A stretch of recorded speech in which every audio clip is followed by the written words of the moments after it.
नमस्कार, स्वागत है आप सभी का BIV स्टूडियो इंफोटेनमेंट कार्यक्रम में। मैं हूं आप सभी का दोस्त आनंद, जहां हर ध्वनि में छुपा है संस्कृति का स्वर और हर लफ्ज में बसी है भारत की चेतना।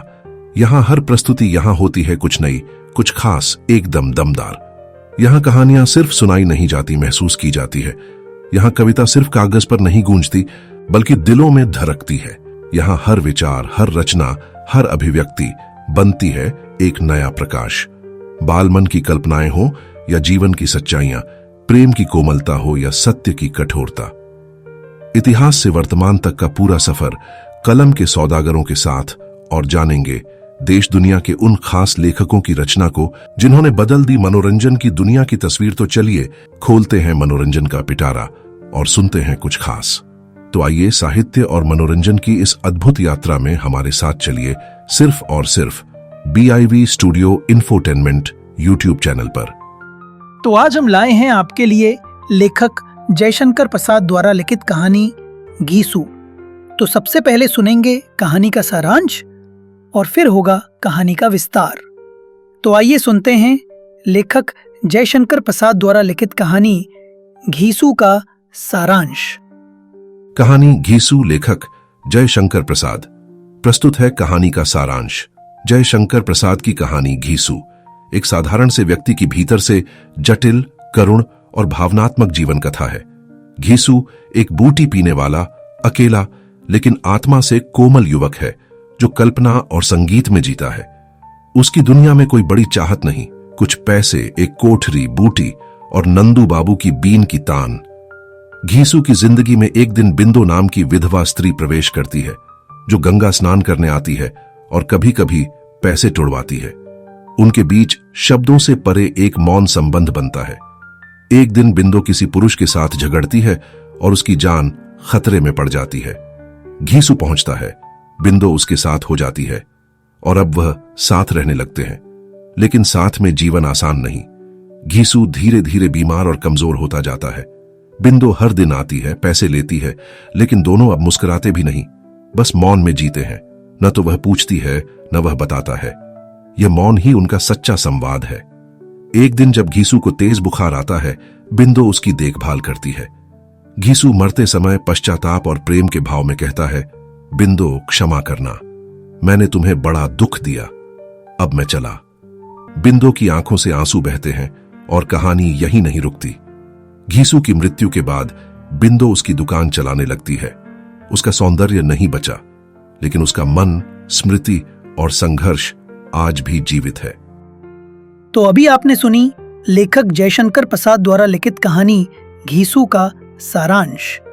और अब कहानी विस्तार से। कहानी घीसू, लेखक जयशंकर प्रसाद। तो आइए सुनते हैं कहानी घीसू। संध्या की कालिमा और निर्जनता में किसी कुएं पर नगर के बाहर बड़ी प्यारी स्वर लहरी गूंजने लगती। घीसू को गाने का चस्का था, परंतु जब कोई न सुने वह अपनी बूटी अपने लिए घोंटता और आप ही पीता। जब उसकी रसीली तान दो चार को पास बुला लेती, वह चुप हो जाता, अपनी बटुई में सब सामान बटोरने लगता और चल देता। कोई नया कुआं खोजता, कुछ दिन वहां अड्डा जमता। सब करने पर भी वह 9 बजे नंदू बाबू के कमरे में पहुंच ही जाता। नंदू बाबू का भी वही समय था, बीन लेकर बैठने का। घीसू को देखते ही वह कह देते, आ गए घीसू। हाँ बाबू। गहरे बाजों ने बड़ी धूल उड़ाई।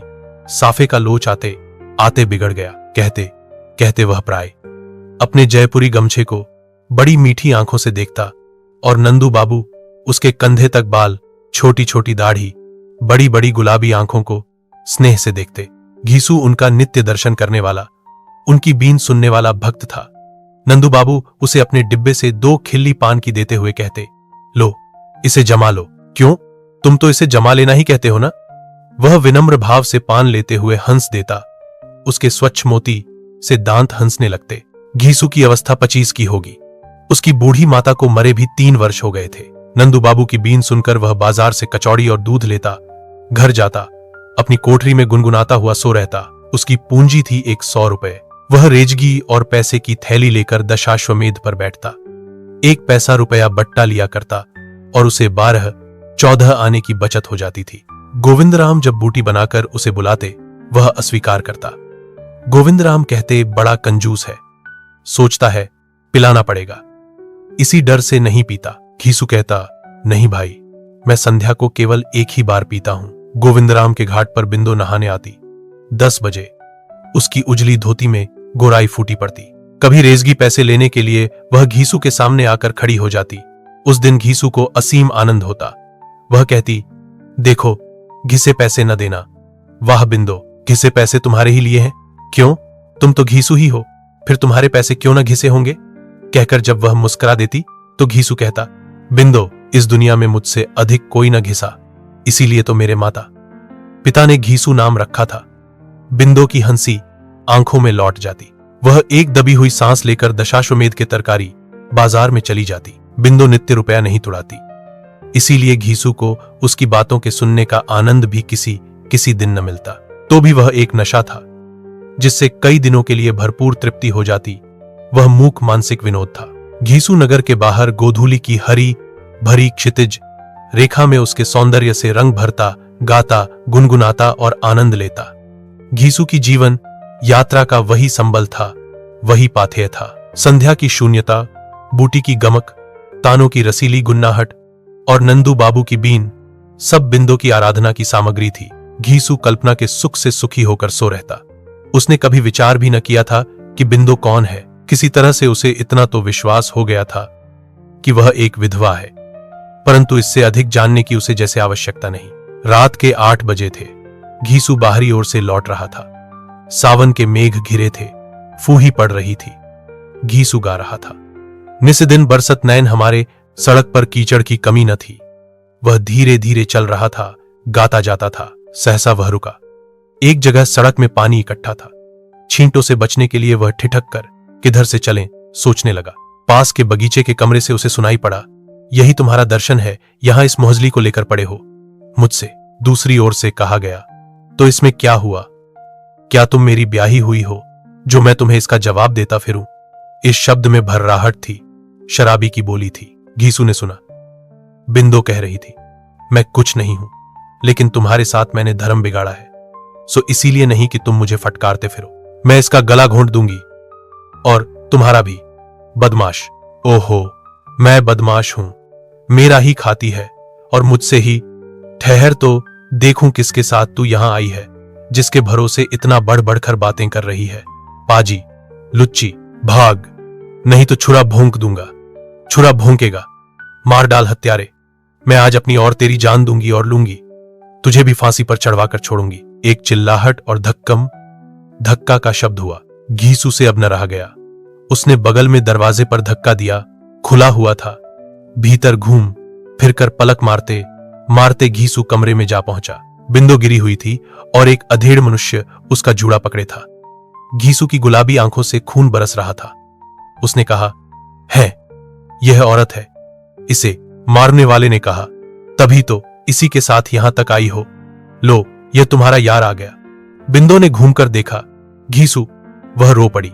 अधेड़ ने कहा, ले चली जा, मौज कर, आज से मुझे अपना मुंह मत दिखाना। घीसू ने कहा, भाई तुम विचित्र मनुष्य हो, लो चला जाता हूं। मैंने तो छुरा भोंकने इत्यादि और चिल्लाने का शब्द सुना, इधर चला आया। मुझसे तुम्हारे झगड़े से क्या संबंध? मैं कहां ले जाऊंगा भाई, तुम जानो, तुम्हारा काम जाने। लो मैं जाता हूं, कहकर घीसू जाने लगा।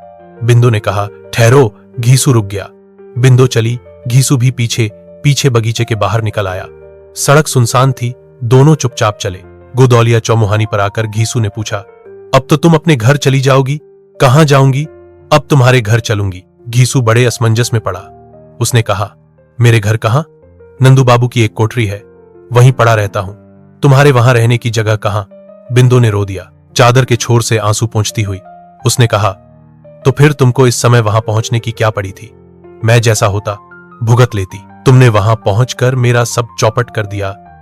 साथियों, अगर आपको यह कार्यक्रम पसंद आ रहा है तो आप हमारे चैनल को जल्दी से लाइक और सब्सक्राइब कर दीजिए। आपके लाइक और सब्सक्राइब से हमें बहुत हिम्मत मिलती है। तो BIV studio infotainment YouTube channel को लाइक और सब्सक्राइब करते रहें। हम आपको इसी तरह मनोरंजन से भरपूर रोचक साहित्य सुनाते रहेंगे। तो साथियों, आगे बढ़ते हैं और सुनते हैं कार्यक्रम का शेष भाग। मैं कहीं की न रही, सड़क पर बिजली के उजाले में रोती हुई बिंदो से बात करने में घीसू का दम घुटने लगा। उसने कहा, तो चलो। दूसरे दिन दोपहर को थैली गोविंदराम के घाट पर रखकर घीसू चुपचाप बैठा रहा। गोविंदराम की बूटी बन रही थी। उन्होंने कहा, घीसू आज बूटी लोगे? घीसू कुछ न बोला। गोविंदराम ने उसका उतरा हुआ मुंह देखकर कहा, क्या कहें घीसू, आज तुम उदास क्यों हो? क्या कहूं भाई, कहीं रहने की जगह खोज रहा हूं, कोई छोटी सी कोठरी मिल जाती जिसमें सामान रखकर ताला लगा दिया करता। गोविंदराम ने पूछा, जहां रहते थे वहां अब जगह नहीं है, इसी मढ़ी में क्यों नहीं रहते? ताला लगा दिया करो, मैं तो 24 घंटे रहता नहीं। घीसू की आंखों में कृतज्ञता के आंसू भर आए। गोविंद ने कहा, तो उठो, आज तो बूटी छान लो। घीसू पैसे की दुकान लगाकर अब भी बैठता है और बिंदो नित्य गंगा नहाने आती है। वह घीसू की दुकान पर खड़ी होती है। उसे वह 4 आने पैसे देता है। अब दोनों हंसते नहीं, मुस्कुराते नहीं। घीसू का बाहरी ओर जाना छूट गया है। गोविंदराम की डोंगी पर उस पार हो आता है। लौटते हुए बीच गंगा में से उसकी लहरीली तान सुनाई पड़ती है, किंतु घाट पर आते जाते चुप। बिंदो नित्य पैसा लेने आती, न तो कुछ बोलती और न घीसू कुछ कहता। घीसू की बड़ी बड़ी आंखों के चारों ओर हल्के गड्ढे पड़ गए थे। बिंदो उसे स्थिर दृष्टि से देखती और चली जाती। दिन पर दिन वह यह भी देखती कि पैसों की ढेरी कम होती जाती है। घीसू का शरीर भी गिरता जा रहा है, फिर भी एक शब्द नहीं, एक बार पूछने का काम नहीं। गोविंदराम ने एक दिन पूछा, घीसू, तुम्हारी तान इधर नहीं सुनाई पड़ी? उसने कहा, तबीयत अच्छी नहीं है। गोविंद ने उसका हाथ पकड़कर कहा, क्या तुम्हें ज्वर आता है? नहीं तो यूं ही आजकल भोजन बनाने में आलस करता हूं, अंड बंड खा लेता हूं। गोविंदराम ने पूछा, बूटी छोड़ दिया, इसी से तुम्हारी यह दशा है। उस समय घीसू सोच रहा था, नंदू बाबू की बीन सुने बहुत दिन हुए, वे क्या सोचते होंगे। गोविंदराम के चले जाने पर घीसू अपनी कोठरी में लेट रहा। उसे सचमुच ज्वर आ गया, भीषण ज्वर था। रात भर वह छटपटाता रहा। बिंदो समय पर आई। मढ़ी के चबूतरे पर उस दिन घीसू की दुकान न थी। वह खड़ी रही। फिर सहसा उसने दरवाजा ढकेल कर भीतर देखा। घीसू छटपटा रहा था। उसने जल पिलाया।